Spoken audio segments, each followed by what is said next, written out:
என்னங்க, நான் வேலைக்கு போகலான்னு இருக்கேன். இப்போ எதுக்குமா திடீர்னு வேலைக்கெல்லாம் போற? எங்க அப்பா கொஞ்சம் அர்ஜென்ட்டாக பணம் தேவைப்படுதான். இப்போ நம்ம கிட்ட எங்கம்மா பணம் இருக்கு? இந்தா, எனக்கு ஒரு பார்சல் வரும், அதை அப்படியே வாங்கி வச்சிரு. எங்க அப்பாவுக்கு அடுத்த வாரம் பார்க்கலாமா, இப்போ சுத்தமாக காசு இல்லை.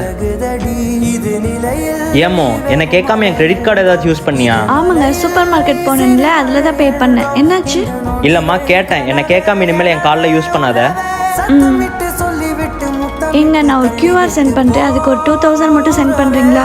2000 ரூபாயா? எதுக்கு? இல்லைங்க, உங்களுக்கு பர்த்டே வருதுல்ல, அதனால ஒரு ஷர்ட் எடுக்கலான்னு பார்த்தேன். என்னம்மா, என் காசில் எனக்கு வாங்கி தர்றது கிஃப்டா? ஏன் அது எனக்கே வாங்க தெரியாதா? நீங்கள் நான் கேட்குறப்ப பணம் தர்றீங்க தான், ஆனால் அப்படி தர்ற பணம் கூட ஏதோ நான் உங்கள் பணத்தை வாங்கி செலவு பண்ணுற மாதிரி தான் இருக்குது. அது நம்ம பணமோ இல்லை ஏன் பணமோ அப்படின்லாம் தோண மாட்டேதுங்க. என்னமோ சொல்கிற? இல்லைங்க, இதெல்லாம் உங்களுக்கு புரியாது. இந்த மாதிரி ஹவுஸ் ஒய்ஃப் எத்தனையோ பேர் இப்படி கஷ்டப்பட்டுட்டு இருக்காங்க.